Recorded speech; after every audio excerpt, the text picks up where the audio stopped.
Sœur, c'est une soirée importante pour moi, c'est le discours sur l'état de l'Union.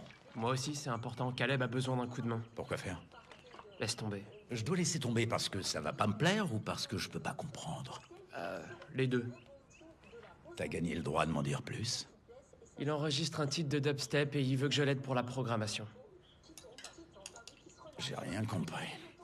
Sur 10, tu me mets combien comme père emmerdeur? Je dirais 11. Super. Et toi, t'as terminé ton devoir d'anglais? Ouais, en théorie. Fais-le aujourd'hui. Tu peux les emmener, je dois être au tribunal à 9h. Ouais, vas-y. Bisous, mon cœur. Bisous, maman. Fais-nous honneur. De l'immigration. Mais la vérité, c'est que le président Richmond peut promettre ce qu'il veut ce soir durant son discours. Le Congrès actuel ne fera rien pour l'aider. Je suis même pas au bureau et vous me sautez déjà dessus. Je crains le pire. On frôle la fin des temps. Je viens de parler à Gillins du bureau exécutif. Il m'a donné une copie du discours de Richmond et aucun des points que nous avons soulevés n'y figure. Vous vous fichez de moi? Même pas la réforme du logement? Y a plus rien. Ils ont enlevé tout ce qu'on avait enfin réussi à mettre au point depuis des mois. Ok, calez-moi un rendez-vous avec London, le plus vite possible. C'est déjà fait. On y va tout de suite. La guerre est déclarée. Doucement, doucement. On pourrait faire fuiter votre projet à Politico si la réunion ne donnait rien. Non, ça nous pèterait à la figure. Peut-être, mais tout le monde le saurait. Ce qui compte, c'est ce qu'il y aura dans ce discours, pas ce qui manquera. On ne peut pas laisser la Maison-Blanche effacer votre projet d'un simple coup de stylo. Vous êtes secrétaire au logement et au développement urbain. C'est au président de prendre ses décisions, Emily. C'est vous qui portez ce projet, monsieur le Et je secrétaire. ferai valoir mes arguments. Écoutez-moi bien, cette décision me met hors de moi, mais il se trouve que je ne suis pas président des États-Unis. Tâchons de ne pas l'oublier. Allons voir le chef de cabinet, alors. Tenez, merci beaucoup. Oui, monsieur.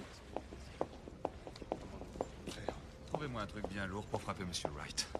Je vous remercie. Il faut aussi revoir le paragraphe AB33. Le message est confus. C'est moi qui l'ai écrit, mais je ne sais même pas ce que ça raconte. C'est la marque d'un discours politique remarquable. Ma félicitation. Continuez.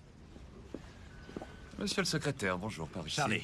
Vous connaissez sûrement Aaron Shore, mon adjoint. Émilie, Aaron. Ravi de vous revoir, Aaron. monsieur le secrétaire. Je vais hasarder une hypothèse et dire que vous n'êtes pas venu discuter de la couleur de la cravate que le président portera ce soir. Le choix lui appartient tant qu'il réintègre la problématique du logement dans son discours.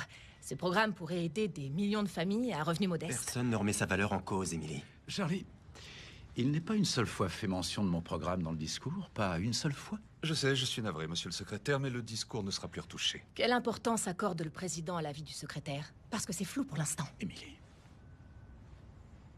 Vous nous laissez un moment? Je vous rejoins dehors.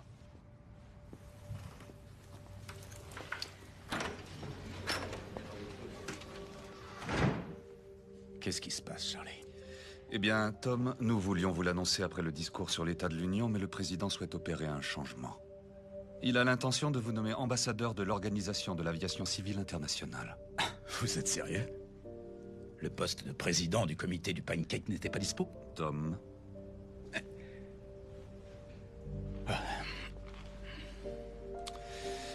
C'est pas comme ça que j'avais envisagé la journée.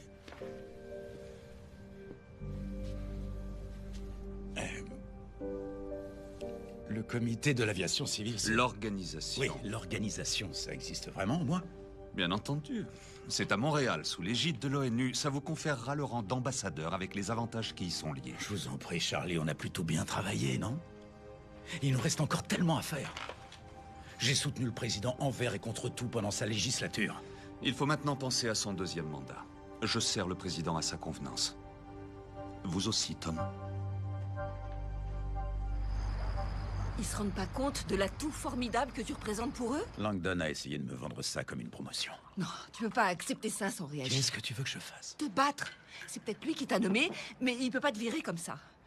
Il faut que tu tiennes bon. Qu'est-ce que tu veux que je fasse? Que je déclare la guerre au président des États-Unis?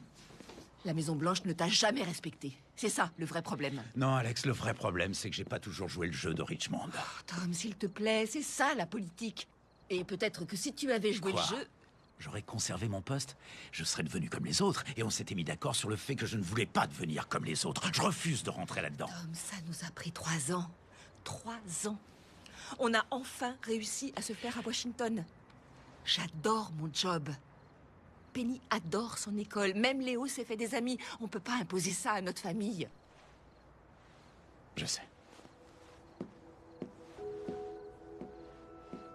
T'as raison. Viens là, viens là.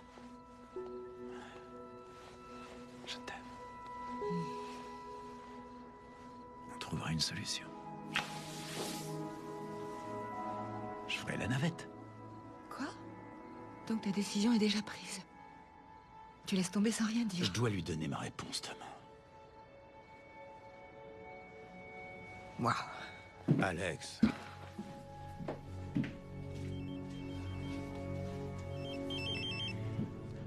Génial.